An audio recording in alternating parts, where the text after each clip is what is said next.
140 கோடி மக்கள் இருக்கிற பல லட்சம் கோடி பொருளாதாரம் கொண்ட ஒரு மாபெரும் நாட்ட உலக மேப்ல பூத கண்ணாடி வச்சு தேட வேண்டிய ஒரு சின்னஞ்சிறிய தீவு நாடு பங்குச் சந்தையில முந்திடுச்சுன்னு சொன்னா நீங்க நம்புவீங்களா? ஆக்சுவலா கேட்கறதுக்கே கொஞ்சம் ஷாக்கிங்கா தான் இருக்கு. ஆனா மே 2026ல உலக நிதிச் சந்தையில இதுதான் நடந்திருக்கு. ஆமா, இந்தியாவை பின்னுக்கு தள்ளிட்டு உலகின் 5வது மிகப்பெரிய பங்குச் சந்தையா தைவான் உருவெடுத்திருக்கு. இன்னைக்கு நாம ராய்ட்டர்ஸ், மின்ட் மாதிரி முன்னணி செய்தி நிறுவனங்களோட தரவுகள், அப்புறம் செபி தலைவரோட அறிக்கைகள் இதையெல்லாம் வச்சு ஒரு ஆழ்ந்த அலசல பண்ண போறோம். கண்டிப்பா. இது வெறும் நம்பர் சம்பந்தப்பட்ட விஷயம் கிடையாது. எதிர்கால டெக்னாலஜியை யாரு கண்ட்ரோல் பண்ண போறாங்கங்கிற ஒரு பெரிய செஸ் கேம் இது. கரெக்ட். சரி, இத கொஞ்சம் டீப்பா பாப்போம். இந்த கேம்ல இந்தியா எங்க சறுக்குச்சு, தைவான் எப்படி இவ்ளோ பெரிய பாய்ச்சல நிகழ்த்துச்சுன்னு நம்ம கேட்பாளர்களுக்கு விளக்கமா சொல்லுங்க. இப்போ பாத்தீங்கன்னா, இந்த டேட்டாவை பார்க்கும்போது பலருக்கும் ஒரு பெரிய குழப்பம் வர்றது சகஜம்தான்.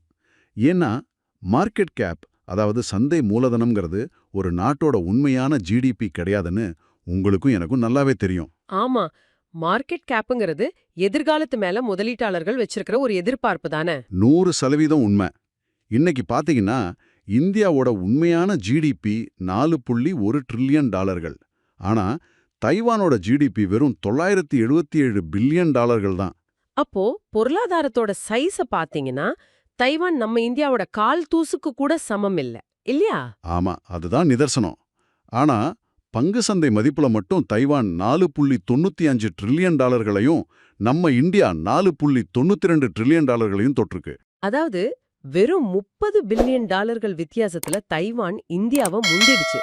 இது எப்படி சாத்தியம்? பல வருஷமா இயங்குற ஒரு பெரிய சூப்பர் மார்க்கெட்டையும் புதுசா ஆரம்பிச்ச ஒரு சின்ன ஸ்டார்ட் அப் கம்பெனியும் ஒப்பிடுற மாதிரி இருக்கு இது. ரொம்ப சரியான ஒரு ஒப்பீடு. அந்த சூப்பர் மார்க்கெட்ல தான் நிஜமான வியாபாரம் அதிகமா நடக்குது. ஆனா முதலீட்டாளர்கள் ஏன் அந்த சின்ன ஸ்டார்ட் அப் மேல பணத்தை கொட்டுறாங்கன்னா, அவங்க தைவானோட ஒட்டுமொத்த பொருளாதாரத்தை பார்க்கல. அவங்க ஏஐயோட எதிர்காலத்தை பார்க்கறாங்க.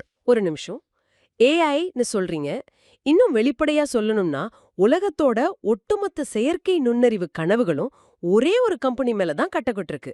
நான் டிஎஸ்எம்சிய சொல்றேன், கரெக்டா? கரெக்ட்.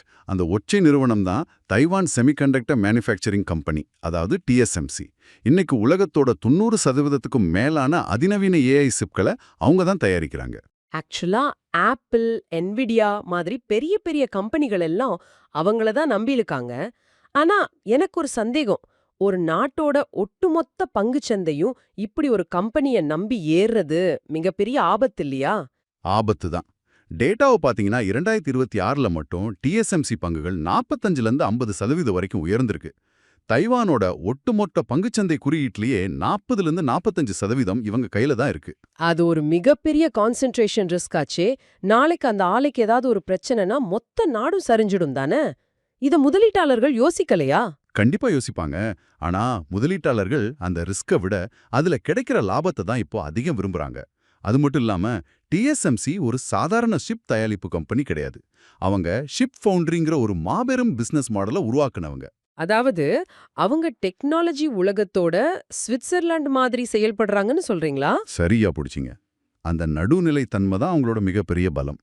இப்போ டிஎஸ்எம்சிக்கு முன்னாடி வரைக்கும் பார்த்தீங்கன்னா, இன்டெல் மாதிரி பெரிய கம்பெனிகள் தாங்களே சிப்புகளை டிசைன் பண்ணி தாங்களே தயாரிச்சிட்டு இருந்தாங்க. அப்போ ஆப்பிள் கம்பெனியோ இல்ல ஏஎம்டி கம்பெனியோ அவங்க கிட்ட போய் சிப் தயாரிக்க கொடுத்தா அவங்களோட ரகசிய டிசைனை ஒரு போட்டி நிறுவனத்துக்கிட்டயே கொடுக்கற மாதிரி ஆயிடும் இல்லையா? எக்ஸாக்ட்லி. அங்கதான் டிஎஸ்எம்சி ஒரு கேம் சேஞ்சரா மாறினாங்க. நாங்க எப்பவும் சொந்தமா சிப்புகளை டிசைன் பண்ண மாட்டோம், எங்க பிராண்ட்ல எந்த சிப்பும் வராது, நாங்க வெறும் உற்பத்தியாளர்கள் மட்டும்தானே ரொம்ப தெளிவா சொல்லிட்டாங்க. அதனால தான் என்விடியாவும் ஆப்பிளும் எந்த பயமும் இல்லாம பில்லியன் டாலர் டிசைன்களை அவங்க கிட்ட கொடுக்கறாங்க. இத நான் இப்படி பார்க்கறேன். உலகத்துல எல்லாரும் திடீர்னு புக் எழுத ஆரம்பிச்சிட்டாங்க. ஆனா மிகச்சிறந்த பிரிண்டிங் பிரஸ் ஒருத்தவங்க கிட்ட மட்டும்தான் இருக்கு. அந்த பிரிண்டிங் பிரஸ் தான் டிஎஸ்எம்சி. அவங்க எந்த புக்கும் எழுதுறது இல்லைங்கிறதால எந்த எழுத்தாளருக்கும் அவங்க மேல பயம் இல்ல. ஆனா அந்த அச்சகத்தை அவங்க ஏதோ ஒரு வருஷத்துல கட்டி எழுப்பிடல. ஓ, இதுக்கு பின்னாடி பல வருஷ பிளானிங் இருக்கா என்ன? ஆமாங்க. 980களிலே தைவான் அரசாங்கம் இந்த சிப் உற்பத்தியில மாபெரும் முதலீட்ட பண்ணாங்க. பல பில்லியன் டாலர்ஸ்கள் செலவு பண்ணி கிளீன் ரூம்ஸ், ஏசுமல் இயந்திரங்கள்னு ஒரு பிரம்மாண்டமான உள்கட்டமைப்பை உருவாக்குனாங்க. ஆனா 80கள்ல ஏஐங்கிற வார்த்தையை யாருக்கும் பெருசா தெரியாதே. எதிர்காலத்துல இதுதான் உலகம்னு தைவானுக்கு எப்படி முன்கூட்டியே தெரிஞ்சது? இதுல சுவாரஸ்யமான விஷயமே அதான். அவங்க ஏஐய கணிக்கல. ஆனா கம்ப்யூட்டிங் சக்திக்கு ஒரு அடிப்படை ஹார்ட்வேர் எப்பவும் தேவைப்படும்னு அவங்க தெளிவா புரிஞ்சுக்கிட்டாங்க. அதாவது 90கள்ல கம்ப்யூட்டர், அப்புறம் இன்டர்நெட், ஸ்மார்ட் போன், இப்போ ஏஐன்னு எந்த அலை வந்தாலும் அதுக்கான ஹார்ட்வேர் நம்ம கிட்ட தான் வரணும்னு உள்கட்டமைப்ப பலமா வச்சிருந்தாங்க. ஆமா. இது ஒரு மிகப்பெரிய பாடம் நமக்கு. சரி, இப்ப நம்ம இந்தியா பக்கம் வருவோம். இவ்ளோ பெரிய ஐடி துறைய வச்சிருக்க நம்ம நாடு ஏன் இந்த சிப் தயாரிப்புல பின்தங்கிடுச்சுன்னு நீங்க நினைக்கிறீங்க? அதான் பெரிய கேள்வியே இப்போ. 2026ல மட்டும் சுமார் $24 பில்லியன் மதிப்புள்ள இந்திய பங்குகளை வெளிநாட்டு முதலீட்டாளர்கள் வித்துட்டு வெளியேறியிருக்காங்க. அந்த பணம் நேரா தைவான், அமெரிக்கான்னு ஹார்ட்வேர் இருக்கிற இடத்துக்கு போயிடுச்சு. வெளிப்படையா சொல்லணும்னா, நம்ம சாஃப்ட்வேர்ல காட்டின கவனத்தை மாபெரும் மூலதனம் தேவைப்படுற ஹார்ட்வேர் உற்பத்தியில காட்டத் தவறிட்டோம். இப்போ உலகம் சாஃப்ட்வேரை விட ஹார்ட்வேரை நோக்கி தான் வேகமா ஓடிட்டு இருக்கு. புரியுது. இதை எப்படி சொல்லலாம்னா, நாம மிக சிறந்த கட்டிட கலைஞர்களா மாறிட்டோம். சூப்பரா சாஃப்ட்வேர் டிசைன் பண்றோம். ஆனா அந்த சாஃப்ட்வேர் ஓடுறதுக்கு தேவையான செங்கற்கள, அதாவது ஹார்ட்வேர் சிப்புகளை தயாரிக்கிற ஆலைகளை கட்ட மறந்துட்டோம். ரொம்ப உண்மையான வார்த்தைகள். இப்போ முதலீட்டாளர்கள் அந்த கட்டிடக் கலைஞர்களுக்கு பணம் கொடுக்கறத விட செங்கல் தயாரிக்கிறவங்க கிட்ட அதிக லாபம் இருக்கிறத பார்த்து அங்க போறாங்க. ஆனா இந்த $24 பில்லியன் வெளியேற்றத்துக்கு இது மட்டுமே காரணம் கிடையாது. வேற என்ன காரணங்கள் இருக்கு? இந்திய மார்க்கெட் ரொம்ப உச்சத்துக்கு போனது ஒரு காரணமா? ஆமா, உலகளாவிய மூலதன சுழற்சி, அதாவது கேபிட்டல் ரொட்டேஷன்னு சொல்லுவாங்க. இந்திய பங்குச் சந்தை கடந்த சில வருஷங்களா பெரிய அளவுல உயர்ந்து வேல்யூவேஷன் ரொம்ப அதிகமா இருந்துச்சு. அதனால லாபத்தை புக் பண்ணிட்டு வெளியேறினாங்க. ஓ, ப்ராஃபிட் புக்கிங் பண்ணிருக்காங்க. இது கூடவே இந்த பருவமழை பத்தின கவலைகள், கச்சா எண்ணெய் விலையேற்றம், ரூபாயோட மதிப்பு சரிவு, இதெல்லாமும் காரணமா அமைஞ்சிருக்கும் இல்லையா? கண்டிப்பா. லாபத்தை தேடுற பணம் எப்பவுமே அடுத்த மாபெரும் வளர்ச்சியை தேடி தான் போகும். அந்த வளர்ச்சி ஏஐல இருந்துச்சு. ஏஐ தைவான் கிட்ட இருந்துச்சு. இத கேக்குற நம்ம கேட்பாயர்களுக்கு ஒரு சந்தேகம் வரலாம். அப்போ உலக பொருளாதார போட்டியில இந்தியா தோத்துருச்சான்னு. ஆனா அப்படி கிடையாதுன்னு நான் சொல்வேன். ஏன்னா இதுல தான் இந்தியாவோட உண்மையான பலமே அடங்கியிருக்கு. ஆமா, செபி தலைவர் துஹின்காந்தா பாண்டே சொன்ன ஒரு விஷயத்தை நாம இங்க நினைவுபடுத்திக்கணும். இந்தியாவோட சந்தை பல துறைகளா பறந்து விரிஞ்சிருக்கு. ஆனா தைவானோட வளர்ச்சி ஒரு சில கம்பெனிகளை மட்டுமே நம்பியிருக்குன்னு சொன்னாரு. அதுதான் டைவர்சிஃபிகேஷன். நம்ம கிட்ட ஃபார்மா, ஆட்டோமொபைல், பேங்கிங், எஃப்எம்சிஜின்னு பல துறைகள் ரொம்ப ஸ்ட்ராங்கா இருக்கு. ஆனா தைவான் ஒரு ஒற்றை சார்புல மாட்டியிருக்கு. எக்ஸாக்ட்லி. இந்த பன்முகத்தன்மை இருக்கிறதால தான் $24 பில்லியன் வெளிநாட்டு முதலீடு வெளியே போனப்போ கூட இந்திய சந்தை படுபாதாளத்துக்கு போகாம தப்பிச்சுது. அதுக்கு இன்னொரு முக்கிய காரணம் இந்த நிகழ்ச்சியை கேட்டுட்டு இருக்கிற நம்ம ரீட்டெயில் முதலீட்டாளர்கள் தான். நீங்க மாசம் மாசம் போடுற எஸ்ஐபி முதலீடுகள் தான் ஒரு தூண் மாதிரி மார்க்கெட்டை தாங்கி பிடிச்சது. ரொம்ப சரியான பாயிண்ட். ஒரு காலத்துல வெளிநாட்டு முதலீட்டாளர்கள் வித்தாங்கன்னா மார்க்கெட் பெரிய அளவுல சரியும்.